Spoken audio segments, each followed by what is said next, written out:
So welcome everyone, even though we have 20 of us present currently and we still have people signing in, I'm going to go ahead and begin the class.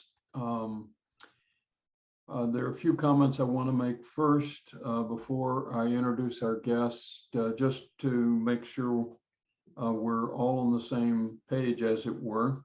The book we're talking about today is 21st Century Chicago, and I'll have a couple of remarks after I introduce our guests. Yes, Missy Marutson and Connie Mixon and I all have the book. We're very anxious, of course, to sell as many copies as possible.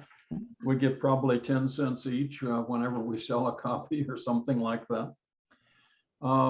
Nonetheless, we really like to have the book used as broadly as possible in classes and with groups that are trying to study Chicago. For a while, we gave it to a lot of the new consul generals that came to Chicago when they came to UIC to speak. So we're reading the first half of the book, or parts 1 through 4 today. The sections on the city council, we're substituting the article on the city council, the report that was on my website. And then later in the semester, we will be reading the section on corruption that's an update from what's in the book. So the book is in the process of being updated. In January, we'll be sending off to the publisher a new edition to be introduced next year. That will have even more, of course, of the Lori Lightfoot administration. I think that's enough about where we are in terms of the book. As you know, all of us are part of this course together. We have some faculty who join us from time to time as well. We will not do introductions this time because there's so many of us, but I'll ask you to keep yourself muted until you want to speak or ask questions. And I do want to introduce the two co-editors of the volume 21st Century Chicago, and who also published a number of reports and do a lot of media commentary. You may see them on television or hear them on radio or see them quoted in print. Connie Mixon is at Elmhurst University, just west of the city. Both Connie and Missy got their degree in political science, their PhD in political science at UIC. And Missy Marutson is at the College of DuPage. Both are tenured, so there is life after graduate school. You can succeed and get a job and actually get paid, and they will talk a little bit about that, as well as answering, some of the other questions that may be beyond the book itself. And I wanted just to make one comment before I turn it over to Connie to make the first presentation. Missy's mostly going to be speaking with us next week on the last part of the book, and Connie's going to at least lead off on the first part of the book. But one thing to particularly notice about 21st Century Chicago that's important to our general theme, that is, how do we go about studying cities and how do we go about studying Chicago in particular, is that the book is very unusual. The normal urban studies book, particularly that is a reader with 50 authors like ours is a book of journal articles. Journal articles, as we all know and love, are pretty impenetrable, often difficult to read, usually don't scan well together, and often aren't written all that well, in fact, in terms of the writing and the impact. This book is different because it really relies on journalists. It relies on, when it does rely on social scientists, and the number of articles are by social scientists, they are written usually as reports more than they are journal articles. And we also have a political activist kind of background. That is, the original book, which started in 1976, called Chicago's Future, was a book of reports advocating change to Chicago. You might guess there were a lot of things wrong with Chicago in 1976. We had a lot of suggestions about how to change it, and we compiled all the reports into a book. This one is less obviously an advocacy book, but it does have that sort of sense of what's really the critical matter. What is it that we might need to tackle to make change, even though it doesn't make the specific recommendations that some of the earlier versions of the book are. So Connie, I will turn it over to you to share your screen and to give us the rundown on the social, economic, political, and governmental conditions of the city and how we might move to a better future. Great, thanks, Dick. Let me make sure I'm sharing everything okay. And you all can see my screen? We Okay. can. Good. I should have remembered to have two screens going at once. It's been since last spring since I taught on Zoom, and I typically had two screens going. But feel free to interrupt me at any point, and I hope we'll have a dialogue. You all have as much to contribute, certainly, as I do, and we're not going to have a very good time if I'm just talking at you for the next 2 hours. So hopefully we'll engage in dialogue about Chicago. As Dick mentioned, I'm a grad of UIC's PhD program in political science. I also hear there's some urban planners and public administrators in this class. I earned my master's in public administration from UIC as well, and my undergrad was from another small school. I'm a full professor at Elmhurst University in political science, and I also direct our urban studies program, which is interdisciplinary, and really appreciate the different lenses by which we're able to examine the city. And we do that through this book. And the book covers, as Dick mentioned, the major social, economic, political, and governmental conditions facing Chicago. So I thought I'd get us started, and we'll start by addressing some of the major social challenges that are facing Chicago in the 21st century. And the biggest one is the connection between race and poverty. And Chicago has a long legacy of residential segregation. And what we have been seeing since at least the 1990s, if not before, is a demographic inversion where poverty is being pushed further out into our suburban regions with wealth returning to the city. And I know this is something that Missy will talk more about with you next week. But what we identify in the book as our major social problem is this connection between race and poverty, which has created a permanent underclass in the city of Chicago. And this studying of the connection between race and poverty goes back to at least the 1960s. University of Chicago sociologists, Pierre Davies and William Julius Wilson, some of you may have already read some of his work, started looking at this connection, I mean, broadly across the United States, but Chicago was the prime case study for looking at a lot of these issues. And they started looking at the connection between race and poverty in Chicago. And what they found then was that the 10 poorest communities in Chicago were all inner city and they were all Black. And the 10 richest at the time were all suburban, mostly northern suburban, and all white. Now, in the book and looking at census data, we're able to update this work pretty easily. And what we see are generally the same patterns. We still see extreme segregation. We see poverty's moving further south, it's moving further west from the original inner city ghettos.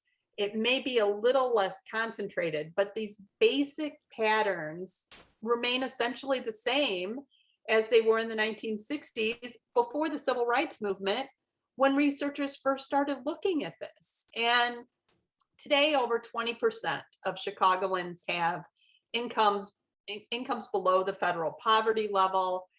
10% are considered to be living in deep poverty. What always gets me is 30% of children in Chicago are living in poverty.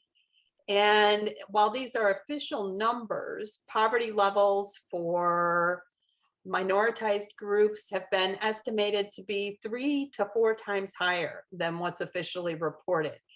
And a whole host of problems come along with this connection between race and poverty and the persistent segregation that continues in Chicago. Just some data, not a surprise, we see much higher rates of poverty among non-whites in Chicago. And Chicago's one of the most segregated metropolitan regions in America.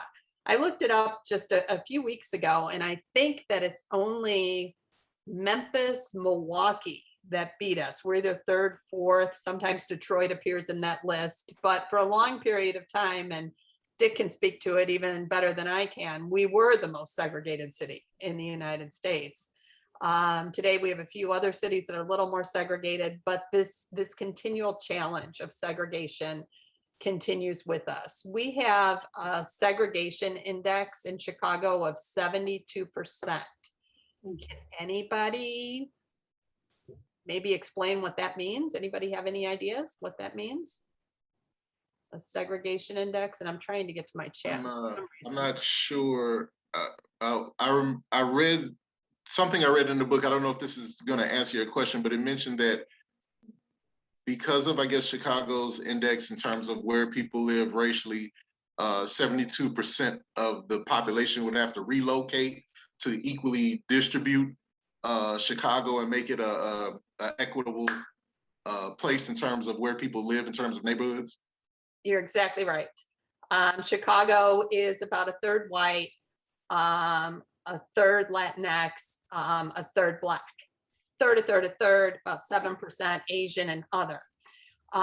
For us to live in neighborhoods that look like the whole city. So if we were to live in a neighborhood that was a third white, a third African-American, a third Latinx, 72% of us would have to move.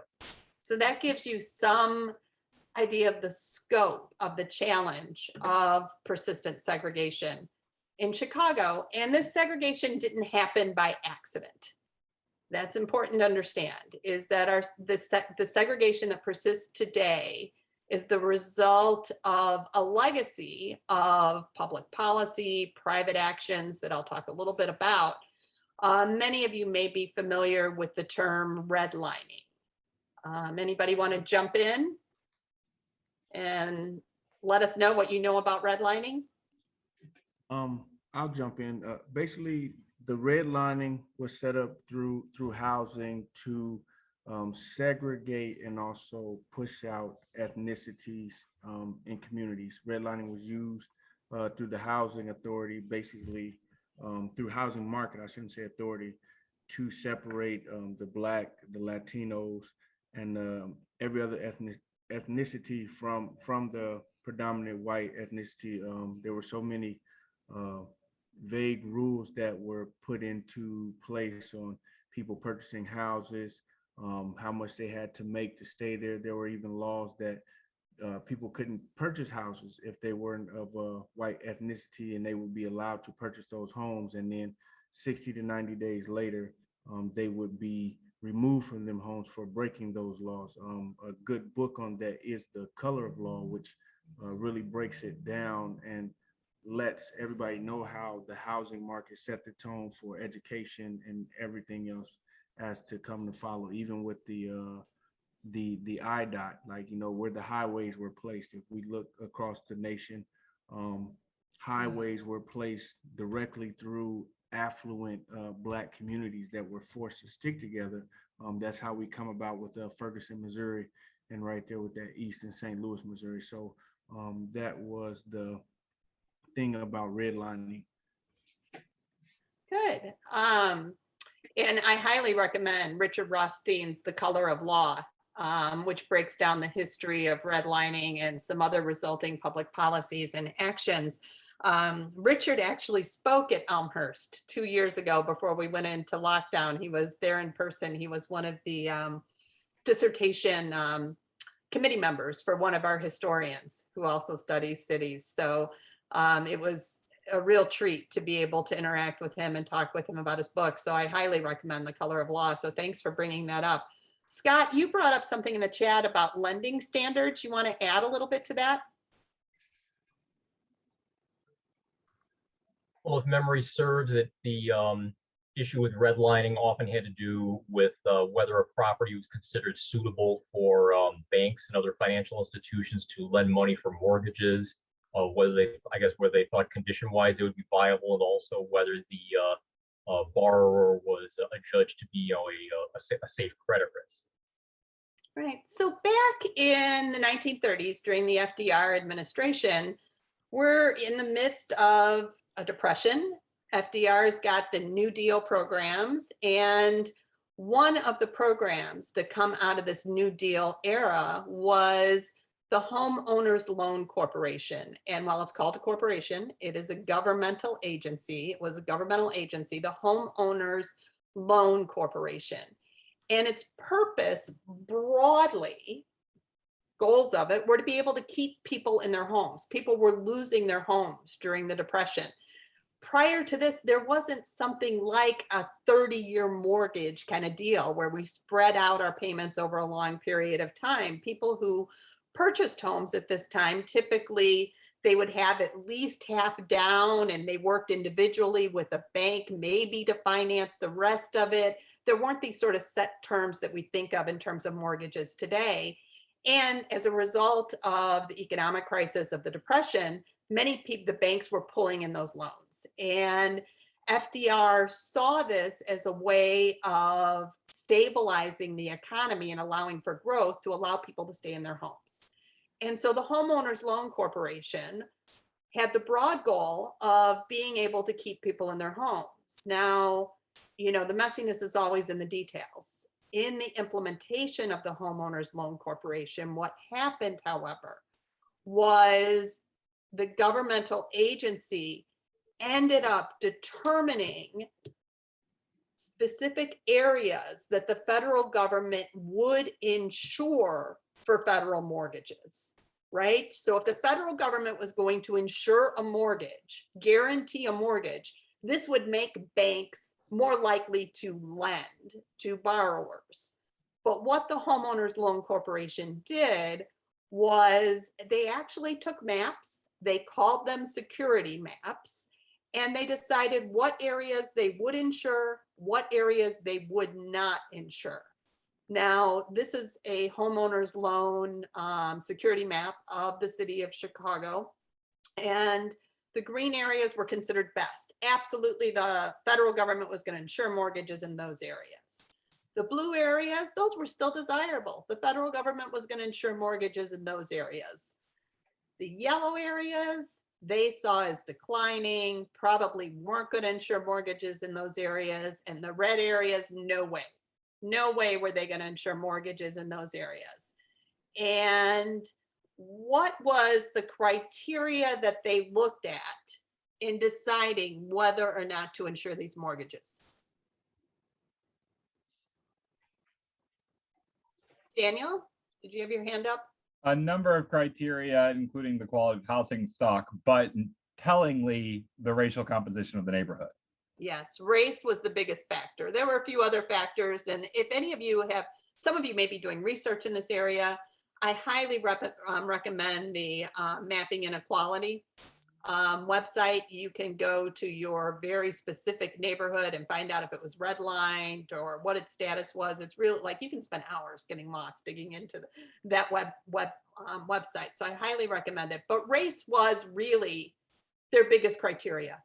And so in areas where Blacks or other ethnic groups live, those areas would be amongst the first to get redlined. And it didn't really matter whether, you know, the people that lived there had jobs, what their credit worthiness was, none of that, based primarily on race. And so what happened to these areas that got redlined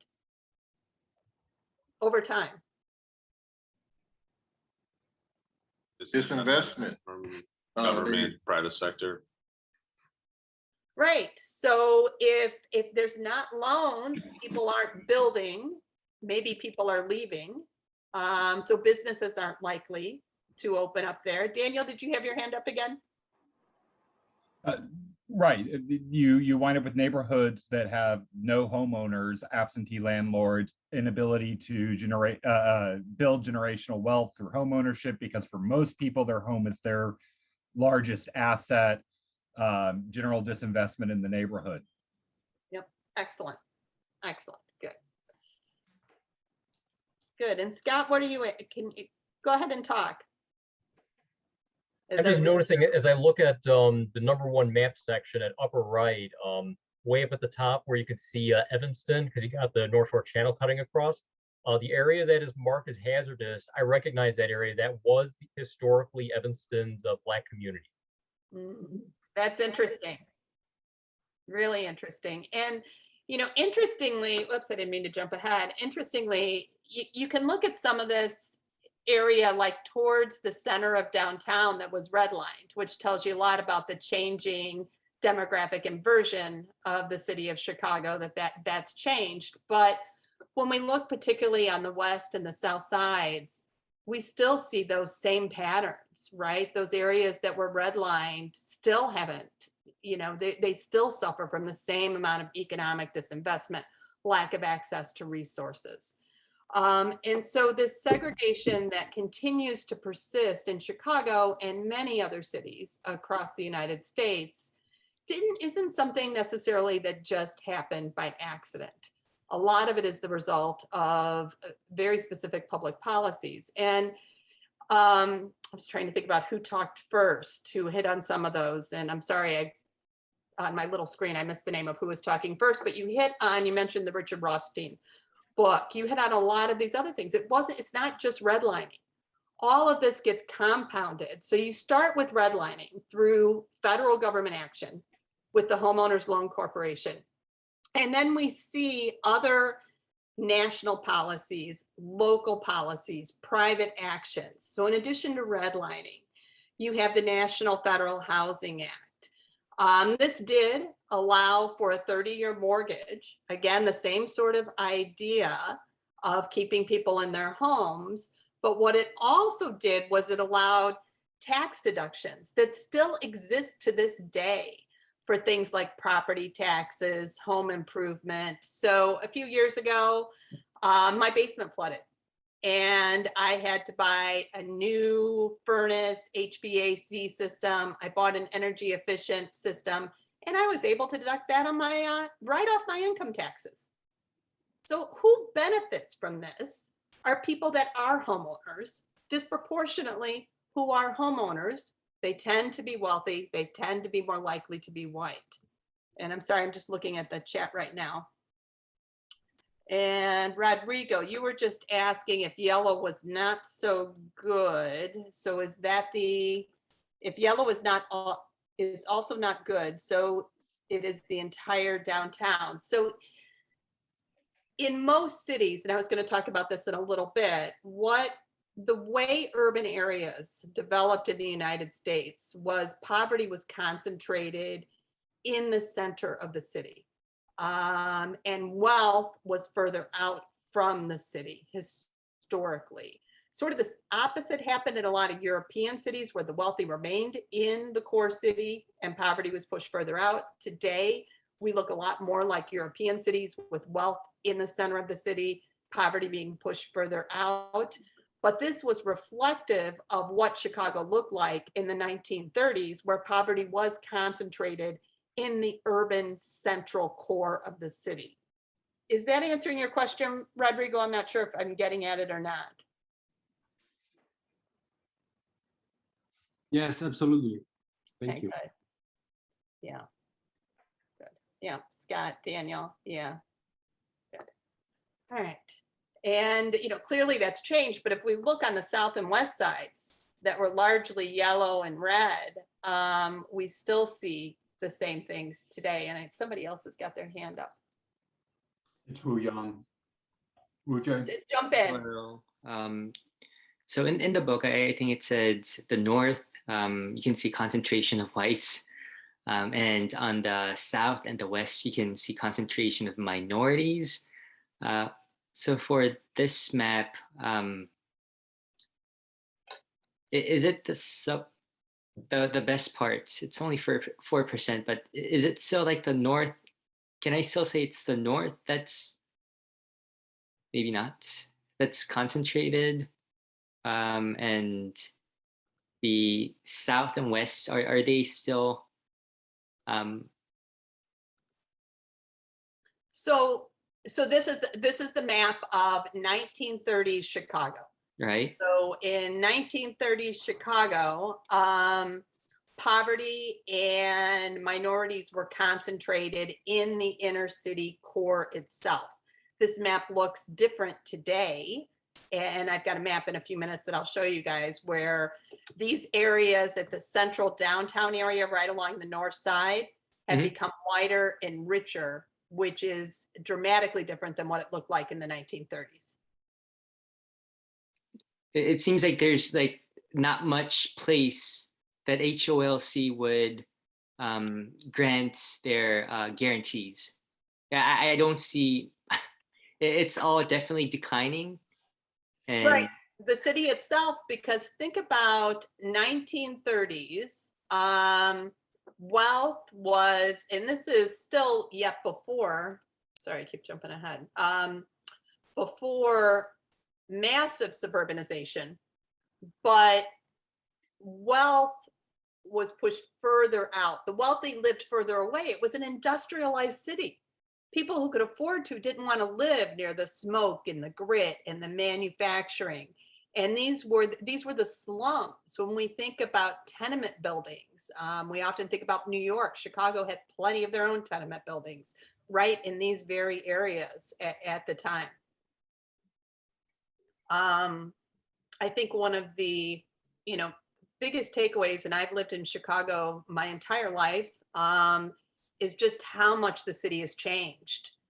So even in the 1970s, my family lived in the Lakeview Roscoe Village neighborhood of Chicago, and the neighborhood was clearly declining. And we were a white family and we had options. We didn't necessarily have a lot of wealth, but we were white. We weren't barred by restrictive covenants or other things. And my family stayed in the city, but they moved out to Edison Park, right? So they left that center part of the city. Now that area is one of the wealthiest areas in the entire city today.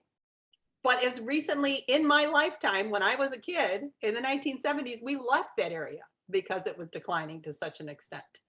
So this is the constant changing of a city. But the bigger point of it all is that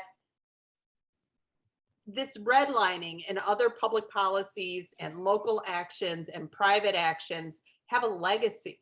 They still have an impact today, particularly when we look at the south and west sides of the city. Yeah, I'm just looking through the chat. Yeah, good, Sean, Colorado. Yep. Exactly, Daniel. Wicker Park. Right, Scott. Yeah, very hard to believe. Lincoln Park, DePaul, Lakeview. Dick can tell you a little bit about representing some of those areas as well. Dick, in fact, why don't you jump in? Why don't you tell us a little bit about some of the changes that happened? Well, so first of all, about public housing. Public housing in Chicago really got underway for practical purposes in the 1950s. And the city council and Mayor Richard J. Daley decided that public housing would only be put in the already existing African-American communities. Later, public housing was supposed to be scattered site lower public housing, not the Robert Taylor homes and Cabrini Greens and so on. But that never worked out because the white aldermen on the whole wouldn't allow the public housing to come into their wards. And so between the city council, and this is later than the 30s now, we're talking about the 50s, the 60s, on to the 70s, the segregation of Chicago that had started with redlining and with federal policies was continued by Richard J. Daley and the Chicago City Council. And yes, there was also the next wave that came was urban renewal, and urban renewal knocked down entire areas. So for instance, in Lincoln Park, all of the area in the middle of Lincoln Park was bulldozed. It was mainly a Latino and poor white area at the time. And then they came back and built, in those cases, essentially townhouses that are now $1 million townhouses. So urban renewal would completely transform whole sections of the city. Scott's talking about Lake Meadows, which is the same way, and there are other places. There was more urban renewal on the south and the west than there was on the north. In Lakeview, we stopped urban renewal. We said we wouldn't take it unless they would let us control the community council that governed urban renewal for each urban renewal project. And Daley and the others said, no way, we're going to let the community be in charge of how we're going to do this. So I think Connie's main point is, yes, we are one of the most segregated cities. We used to be the most segregated city in North America. We have gotten better. When I first started teaching in the 60s, our segregation index was 94, and it is now down to 72. So you could say, well, we've made great leaps forward, but that's still 3/4 of Chicago to having to move. And a lot of this is by public policy choices. This is not an act of God. This is not, somehow because races just don't like each other, though that may be true too. It's because of choices we've made, and particularly political choices. Good. That helps. Thanks a lot, Dick. And so it wasn't just, as Dick highlighted, not just the redlining. Some of the things that followed were the Housing Act, the GI Bill after World War II that allowed for low interest, zero down payment housing loans. But where this housing was happening was in suburban areas. So what happened after World War II was there was a housing shortage. Nothing had been built. We had gone through the Depression. We'd gone through a war. Not a lot of new housing was being built. And what was a whole heck of a lot easier for developers was to plow down a cornfield or a potato field on the outsides, on the outskirts of the city, rather than building up existing infrastructure that already existed in the city itself. And between this period of 1930 and 1950, 3 out of 5 homes were financed by the FHA, but 98% of those loans went to white home buyers. Why just whites? Why were other groups excluded?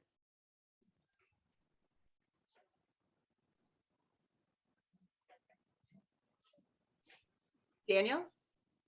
It's an extension of segregation in the military because these loans are based on military service. Not all of them. That's one component of it, of FHA. The Servicemen's Readjustment Act. I got you. Yeah. Okay, right. Thank you. So the FHA, other people do qualify for FHA loans, but yes, it was part of the GI Bill. But they just made the policy, right? Like who they gave loans to, who they didn't give loans to. They primarily went to white home buyers. And many of these new suburban developments had something called restrictive covenants built into them, in which your house could only be sold to a white person. And that was written into the actual covenant. And it wasn't until the late 1940s that the Supreme Court actually even stopped enforcing that itself. So that continued for a long time.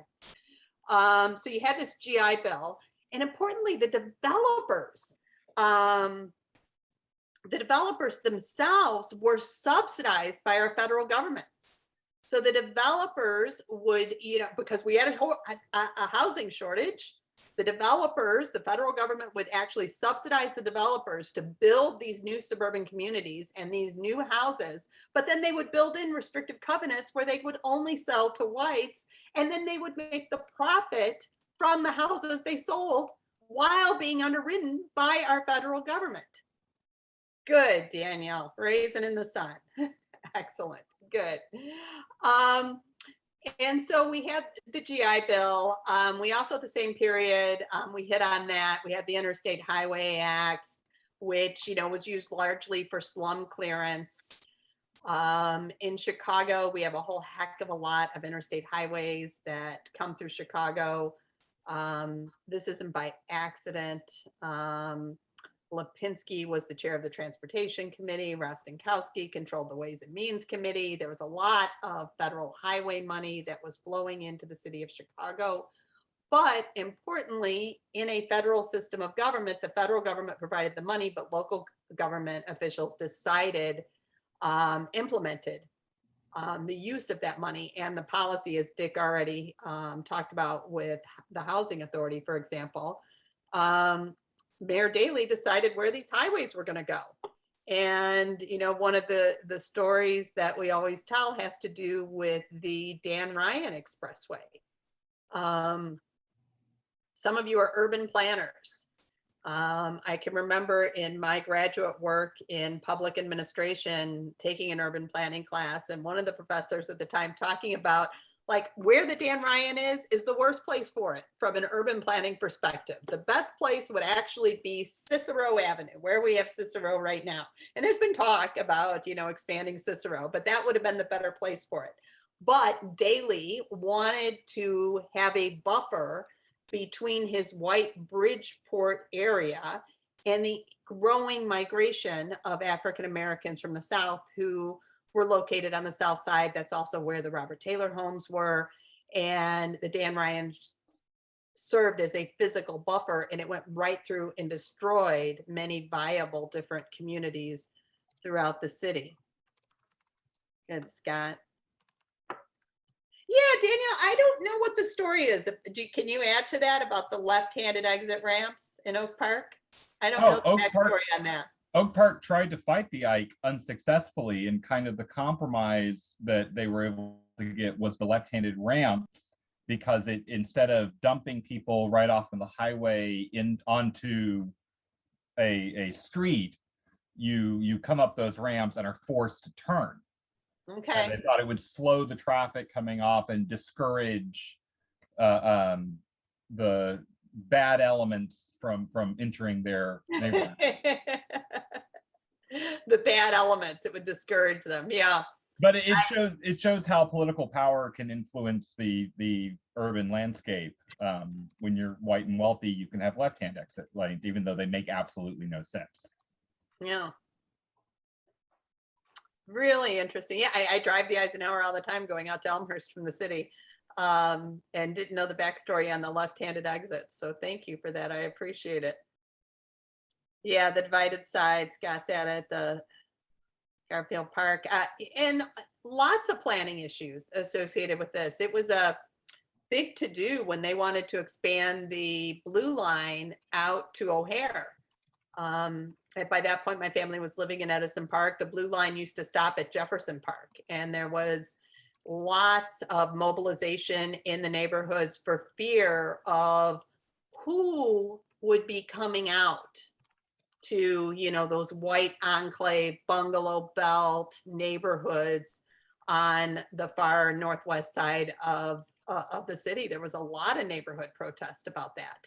And going back to the snowstorm, 1979, Bilandic was mayor, and he actually ordered the L's to not pick up people at the Lincoln Park L stop and the Clybourne stop, just to pick people up further out and go straight into the city and straight out during the snowstorm, because that's where all the wealthier white residents lived at that time. Today, it would be dramatically different, right? You couldn't skip the Clybourne stop. Imagine trying to, Lightfoot ordering stopping the Clybourne stop. I mean, the political suicide in today's world.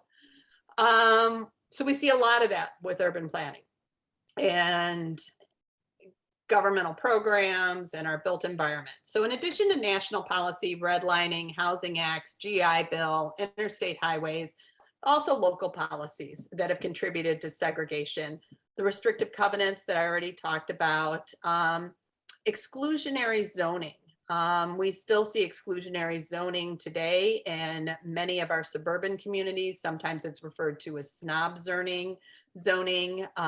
In my very white leafy, I don't live there, I actually live in Chicago, but where I work in the white leafy suburb of Elmhurst, you can clearly see examples of exclusionary zoning that require large lot sizes, buildings to be made of certain materials, dwelling units to be a minimum square footage. That then means that only wealthy people are able to purchase in those areas. We still see that happening today. Public housing that Dick's already talked about. What happened with public housing, with Chicago public housing, it was largely only built in Black neighborhoods because it was left up to each alderman whether they wanted public housing or not. And we've seen examples of that as recently as 2019. An alderman on the Northwest side wanted to allow for affordable housing, not public housing, affordable housing, which is different.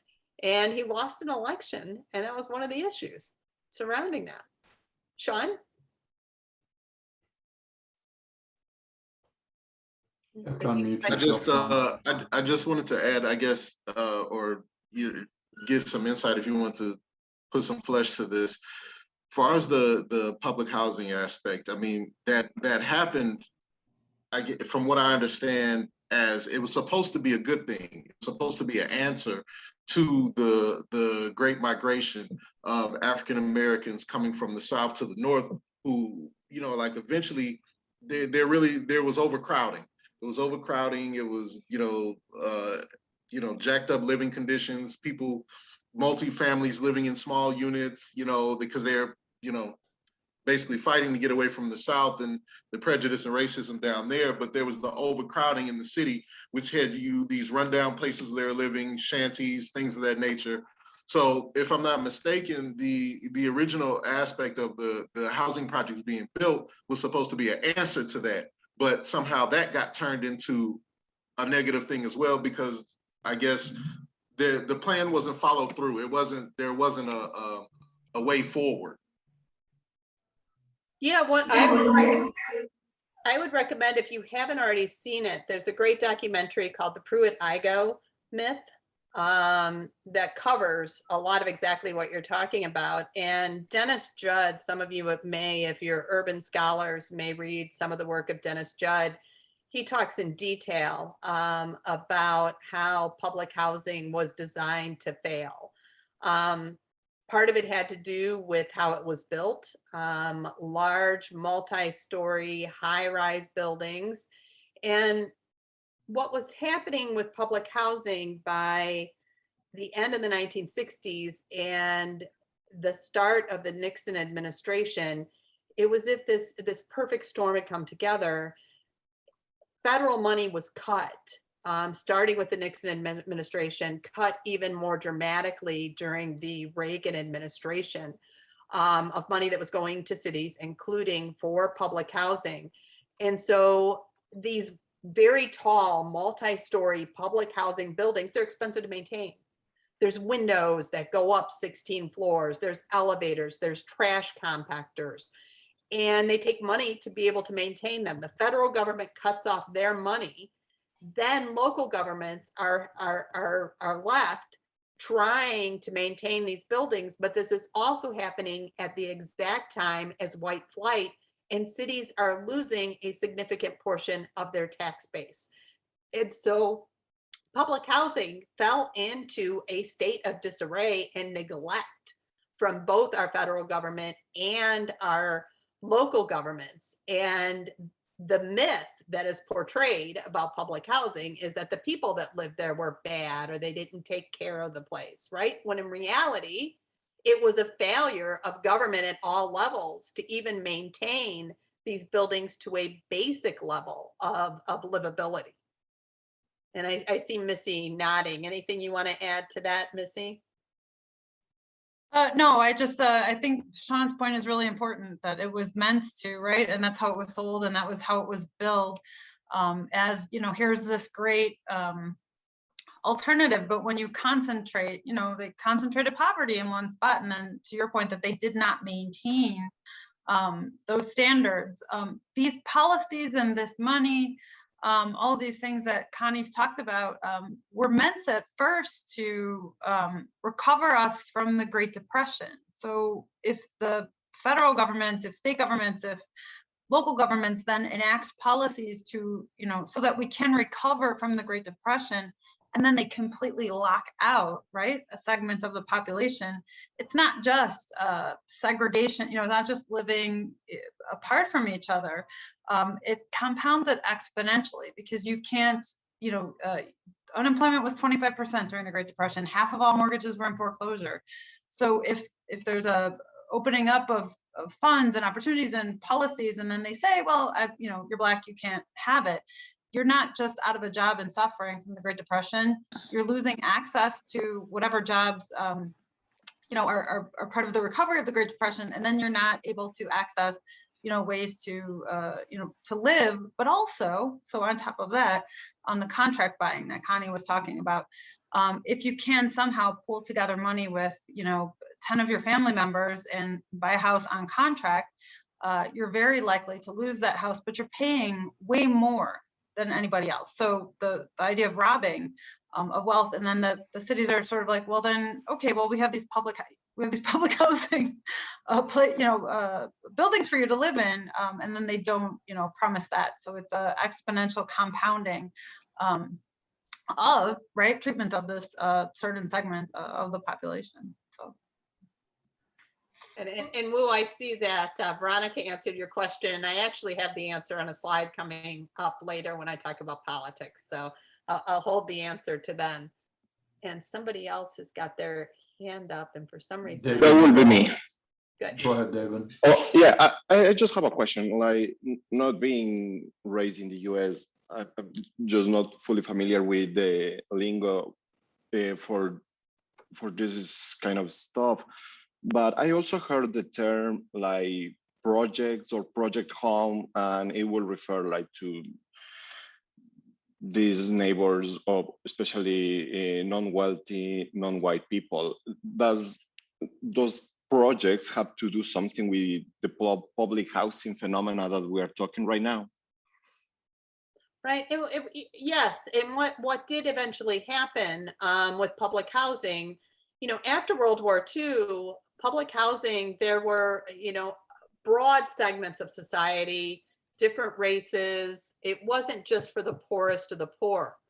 But through public policy changes, lots of it during the Reagan administration, welfare reform type movements that, you know, this gets into a larger discussion of who's deserving and who's not deserving. But ultimately, public policy changed that public housing was just for the poorest of the poor. You wouldn't qualify for this benefit if you had any sort of job or if you had any other type of income. There were also public policies that if you were an able-bodied male, you weren't allowed to live in public housing. And this ended up separating families where, you know, families needed a place to live, but the father, the husband weren't able to live in that housing unit with them. They had to, you know, by bureaucratic terms, abandon their family. There were people, you know, there were inspectors that would go to look for evidence of a male adult being in the household. Children, you know, were told that they couldn't say they were seeing their father. There's heartbreaking stories about what the after effects of public policy, intended or not intended. These were the consequences of these public policies. Connie, I think his question was the terminological ones. Yes, they were in addition, they were sometimes called public housing projects or CHA projects. So that's where the term projects or project housing comes from. Good. Thanks, Dick.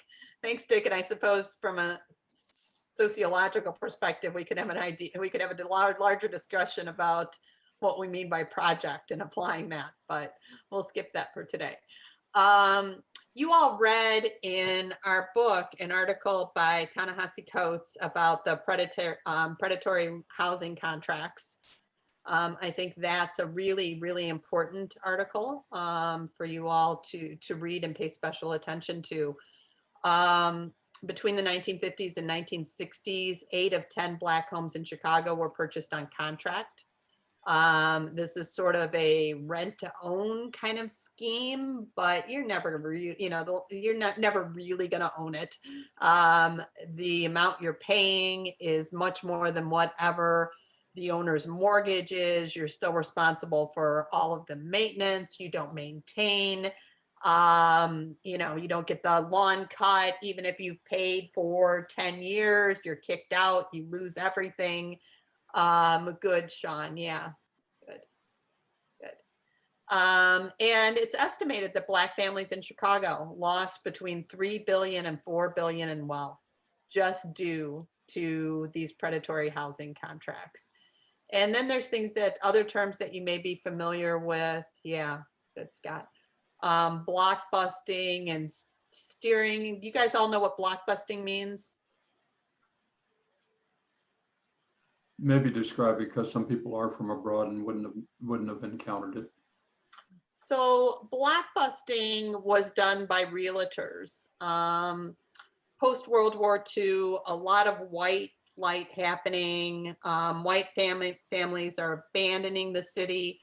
Importantly, business, retail, this is the start of the shopping malls, are following white residents to the suburbs. And there was the fear that if, for example, a Black family moved into your neighborhood, that would decrease your property values, maybe even get your area redlined. But there was this real fear, right? That if a Black family moved in, that housing values would go down. And realtors capitalized on this fear, and they fanned the flames of that fear. And in order to make money themselves, what they would do is they would often do really, really not ethical things. They would pay young African-American women to push a baby carriage through a predominantly white neighborhood, or, take her children to play at the local park. And then the realtor would knock on some doors and say, did you see? Black people are moving into this neighborhood. You better sell now before it gets worse. And the realtor would say, I'm going to offer you $100,000 cash today for your house and let you get out. Now, your house may be worth $150,000, but you're too afraid of declining property values. You take the $100,000 in hand because the realtor says, I'm going to make you this offer. But, in a week or two, I'm making it to everybody on the block. I'm not going to have the same offer in a week or so. And even people that may not have been individually racist had an economic incentive to take this deal from the realtor. And then, as you can imagine, what happened is the realtor then turned around and sold it to a Black family for $175,000 because they wanted to move into an integrated neighborhood and have access to things like good schools and other urban amenities. And so this was a common tactic that was done by blockbusting, by realtors throughout the United States. In Chicago,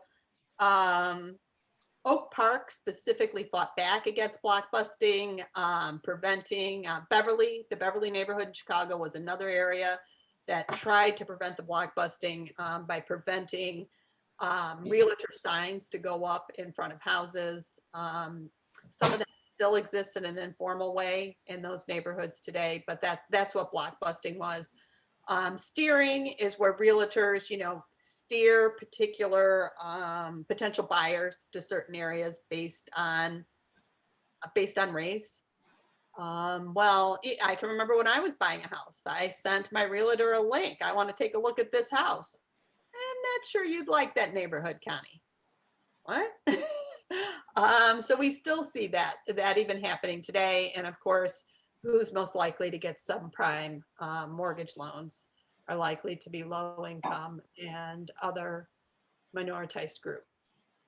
Yeah, good, Scott. I'm just looking. Yeah, it was an avalanche. That's a good way of describing it. Good.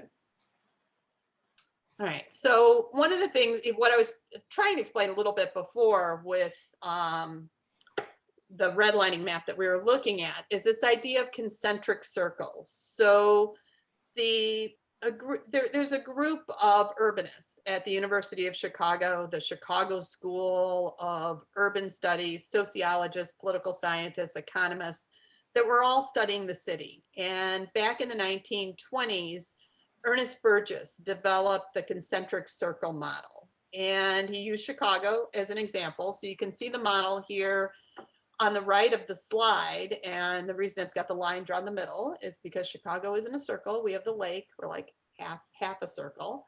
But what you could do is you could take this as a transparency and you could lay this model over nearly any city in the United States and see the same general patterns of residential location and growth. It wasn't a perfect model. Not many models are perfect, but it was a good guide. And you could see these same patterns over and over and over. And so in this model, what the basic argument, what the takeaway is, the model is that there's a correlation between the distance from a downtown area and the wealth of an area. So wealth increases the further you move away from the city. Is this making sense to you guys? So you have the loop here. You've got this sort of, they call it an underworld, a ghetto, a vice district, the inner city itself, right? That's where most poverty is. Then it starts going out into maybe some immigrant, working class homes. Then maybe you get a little further out, apartments, and then you get to what Chicago's known for is that bungalow belt that surrounds the far northwest and southwest sides of the city, and that's where wealth increased. And this model was based on Chicago, but you could see these same patterns, whether, you know, in most Northeast and Midwest industrialized cities. Like we see totally different patterns when we look at LA, Phoenix, and other places. But when we look at older cities of the Northeast and the Midwest, this is the pattern of development that we saw. And this held even until the 1980s. We can see that wealth is still in the 1980s concentrated away from downtown. So just looking at this map, like 1980s, that's not that long ago, right? We still see income, lower income concentrated towards the city center. We see home values lower in the city center, and we see educational levels lower towards the city center. And Connie, let's take a break here at this point. And when we come back, before Connie goes on to tell us more and to cover more of the 21st Century Chicago book, let's have us start with comments about what's the most important social condition and challenge of the city of Chicago today. And we'll take a 15-minute break, which gives us all time to get a breath, get a glass of something delicious to drink, and we will reconvene in 15 minutes. Thank you, Connie. Thanks, Missy, for being with us today also. And we'll be back in just 15 minutes.